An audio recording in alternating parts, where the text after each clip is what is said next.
Danas postavljam kombinaciju za postizanje brze bujnosti na gredici i za berbu već za 30 dana.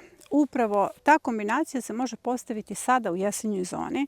Najveći deo možemo da uradimo, odnosno kompletnu gredicu možemo da uradimo u direktnoj setvi, a možemo i onda ako imamo sadnice.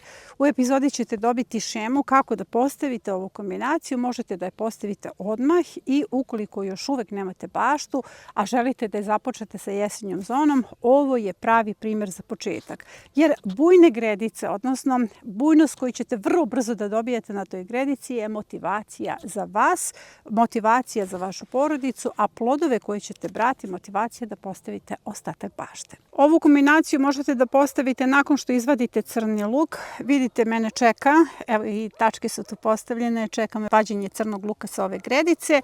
Imam i tamo na 3 manja permamodela crni luk, on je nešto mlađi pa ću ga kasnije izvaditi. Ali to ne postavljamo na ovoj poziciji jer evo još malo treba da se osuši za nekoliko dana, već ga postavljamo na ovoj poziciji. U pitanju je buduća jesenja zona, lagano se ovde postavlja. Dakle, ovo smo postavili, kombinacija iza belog luka. Ono je jedna kombinacija iza crnog luka, a ovo će biti ponovo kombinacija iza crnog luka. Crni luk sa ove gredice visi na ovoj šljivi, u pitanju su venci, to ćete vidjeti kasnije, ali za sad je ovde postavljeno sve, dakle postavljena su gnezda. Za one koji prvi put postavljaju ovaj permamodel, ponovit ću, pitanje možete da postavite nadzemni permamodel, dakle kabasti sloj, sloj sjena 10 cm, stajnjak 3 lopate na metar dužni, 10 cm sena i sve to dobro zalijete aktivatorom, 100 g na 10 litara vode i pravite gnezda. Ovo će se sve raditi u gnezdima, a ona se pune mešavinom 3-2-1. A sada ćete vidjeti kakav je plan za gredicu za brzu bujnost. Ovo je šema, možete da je uslikate sebi. U pitanju je setva tikvica, visoki borani, ovi ksići su nosači. Ponovo tikvice, dakle potrebno je ostaviti prvih 70 i posljednjih 70 cm i onda idemo ne po dužini, već po širini, nisko boranju i blitvu. Dakle, smenjujemo ovde zapravo 3 kulture za brzu bujnost i plus visoka boranija. U praksi to ovako izgleda. Ovo su gnezda za tikvice. Ovdje se nalaze 4 gnezda za visoku boraniju i onda idemo setvu po širini. Dakle, ovdje će biti niska boranija, pa blitva, pa ponovo niska boranija i blitva. Ukoliko nemate sadnice blitve, ubacite semena, po recimo 3-4 semena ja ću raditi sa sadnicama. Veći je razmak zato što su to sve bujni grmovi. Blitva je jako bujna biljka u permamodelima i iza same niske boranije ubacuje se posle toga nešto iz julskog rasadnika, recimo mogu azijske salate, može bilo koja rotkva ili repa i ovo će sve ići dalje u zimsku zonu. Dakle, ovo je hrana preko zime. Koje tikvice možete da sejete? Bilo koja sorta još uvek može da se seje. Dakle, za sad nemamo ograničenje. Nama je ograničenje prvi mraz, ali s obzirom da se ovo radi sredinom jula, dakle ima vremena da dobijete pun potencijal tikvice. Tikvica je kultura koja već za 25 dana prerasta u veliki grm, već za 30 do 35 dana, u zavisnosti od sorte, imate prvu berbu. Okrugle tikvice bolonjeze za 25 do 30 dana imate prvu berbu. Dakle, to su kulture koje vrlo brzo prerastaju u veliki grm. Zbog toga je njihova pozicija ovde nekako sa strane, zato što će ovaj grm da pada sa strane, malo će vam zatvoriti ovde prolaz, ali to ne smeta i ovaj grm će padati sa strane. Između njih se nalazi kao tampon zona, u pitanju je visoka boranija, nosače ću kasnije da stavim, kada nikne visoka boranija, dakle tu će ići po 3 nosača i ona će na neki način da bude zid između ove dve tikvice. Za sve one koji možda i nemaju dobro iskustvo sa tikvicama i onda u sebi mogu da kažu, ma da, baš će tikvica da preraste za 20 dana u veliki grm. Da, u permamodelima hoće. Zapravo ovo su tikvice koje su stare 20 dana i te tikvice su tada već grmovi, a pogledajte, spremaju se uskoro i da cvetaju. Formiraju se već prvi pupovi, što znači da će za mesec do 15 dana plus, znači za nekih 35 dana, biti berba sa ovih grmova. Suština brzog rasta kultura jeste upravo u permamodelima, jer permamodeli su dobro uhranjeni, oni imaju jako dobar mikrosvet u predalu korena i biljke u njima bujaju u drugačijem tempu, sada naročito u letnjem periodu, nego u zemljanoj bašti. Sada ćemo pričati o blitvi, ali pre toga bih morala da vam pojasnim koliko su važni permamodeli i koliko su permamodeli meni zapravo pomogli da uzgajam na lakši način, jer biljke bujaju u permamodelima, oni su dobro uhranjeni. Ispred videa gde je snimljena prolećno-letnja zona ovako bujna i zelena, nekoliko ljudi komentarisalo, blago meni, ja sam okružena tim nekakvim brdima, kod mene ugodnija klima i ugodnije mi je da postižem takve rezultate. I ja sam se nasmejala. Zašto? Zato što kada preko zime berem hranu, onda ispod pišu komentari, lako je tebi, ti imaš umerenu klimu, kod tebe sigurno toplije. Zapravo ja sam na nadmorskoj visini, to je do 520, ali nije suština u klimi, nije suština u tome da li sam ja u oštrijoj ili u blažoj klimi. Zapravo suština je u uhranjenosti permamodela. To je najveća razlika, jer permamodeli su živi, oni zaista daju dobre uslove biljkama. Na početku vi dok se ne snađete s njima imate osjećaj da zemljana bašta postiže bolje rezultate. A zemljana bašta na visokim temperaturama pati, biljke padaju. Ja sam imala zemljanu baštu i znam kako to izgleda. Tako da rezultat, odnosno bujnost u mojoj bašti jeste samo rezultat dobro uhranjenih permamodele i hajde sada da vidimo blitvu. Druga kultura koju biram za veliku bujnost jeste blitva, zato što blitva u permamodelima daje zaista vrhunske rezultate. To su ogromni listovi. I ona brzo daje rezultate, jer ova blitva je 15. maja presađena, dakle u pitanju su sadnice i uveliko berem sa nje.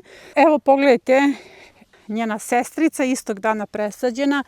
To su ogromni listovi i zaista bujne biljke. Posebno u zimskoj zoni je blitva ogromna i bujna i zato je potrebno ostaviti joj veliki prostor. Zašto ovo govorim? Zato što je izašao kratki video na ovu temu.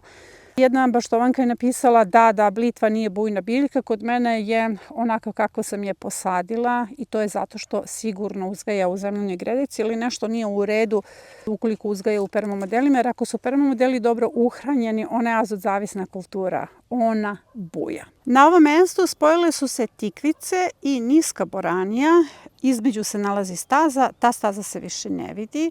I upravo zbog toga te dve kulture biram za veliku bujnost i brzu bujnost na gredici.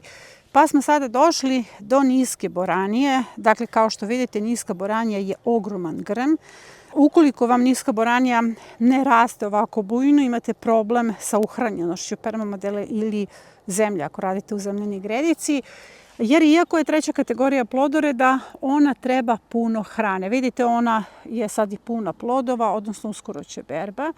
I zaista ona je postigla svoj pun kapacitet, jer to je taj grm koji mogu da dobijem i zato je niska boranija izabrana. Možete bilo koju sortu niske boranije još uvek da sejete, jer sve one zapravo dospevaju za berbu za 50 dana, a već za 30 dana vi imate bujne grmove na svojoj gredici. Da biste uopšte mogli da presađujete i sejete na visokim temperaturama, potrebno je prvo napraviti gnezda, mešavina 3-2-1 i dobro raskladiti permamodel, dobro zaliti gnezda. Prvo ću posejati boraniju na početku i na kraju po 6 semena u jedno gnezdo i biram jerusalimsku putericu zato što će mi brzo dati plodove za nekih 70 dana. I sada masovno sejemo visoku boraniju zato što punimo zamrzivače. Tikvicu biram okruglu zato što je najkraća vegetacija, dospeva za berbu za 35 dana. Stavljam po 2 semena u jedno gnezdo, pri čemu samo jedna biljka može da ostane. Od boranija biram nisku boraniju zelenu olovku zato što ima najkraću vegetaciju 45 dana do pune berbe. Dakle, već za mjesec dana se mogu očekivati prvi plodovi. Dakle, ubacila sam sve iz direktne setve. U pitanju je boranija, tikvice i visoka i niska boranija. Vi možete da birate i drugu sortu boranije, ne morate nužno ovu. I sada ću ta gnezda, kada završim sve ovo snimanje, da pokrijem i dodatno da zalijem. Kada je u pitanju blitva, imam sadnice iz majskog rasadnika, ali ovo je upućeno svima vama koji nemate rasadnike. Možete da radite blitvu u direktnoj setvi. Ona će malo kasniti, ali će svakako biti bujna. Dakle, po 3-4 semena stavljate u jedno gnezdo, pri čemu mogu ostati sve biljke. Dakle, bez problema mogu ostati, a ako imate višak biljaka, možete ih kasnije prebacivati dalje po bašti.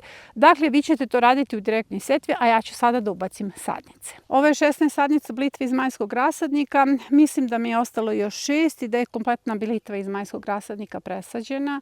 Presađena je u 6 perma modela. Zapravo, na pitanje šta će mi toliko blitve, odgovorit ću vam.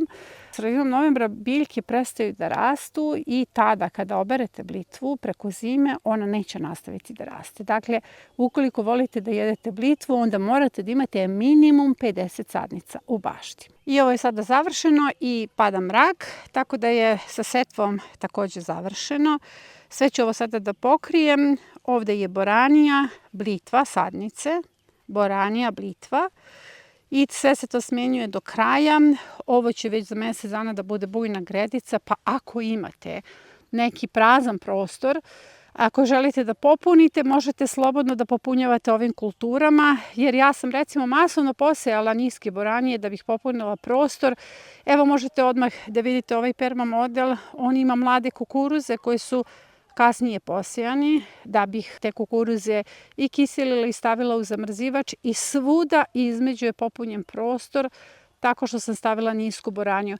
I to sam uradila svuda u bašti. Gde god sam videla slobodan prostor, gde mi smeta recimo prazan prostor usred gredice, ja sam ubacila seme niske boranije, jer ona će vrlo brzo da napravi žbun i da napravi dobar ambijent za rast biljaka, zato što ima veliku listnu masu i ona će na sebe da privuče veliku količinu rose.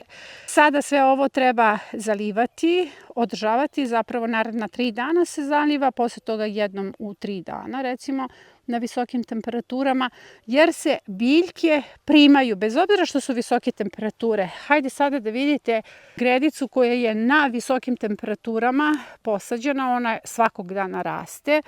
Evo upravo su to blitve iz majskog rasadnika, cvekla. Čak su se salate primile, iako su na jako visokoj temperaturi.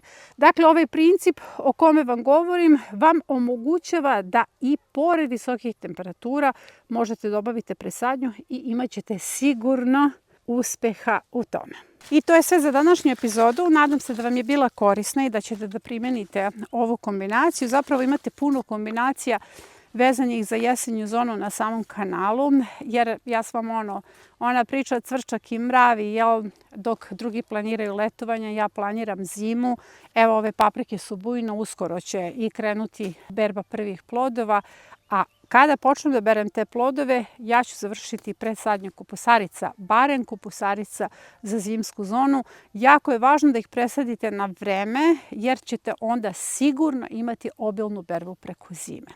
Zapravo, to je sve za današnju epizodu. Još ću da vas podsjetim da pogledate link u komentaru vezano za paket Prirodna zaštita bašte, koji se sastoji iz 3 video vodiča i zbirke od 200 recepata za prirodne preparate. Sve vas to vodi u povratak prirode u vašu baštu, a više informacija ćete pogledati na samom linku, a ja vas pozdravljam do naredne epizode.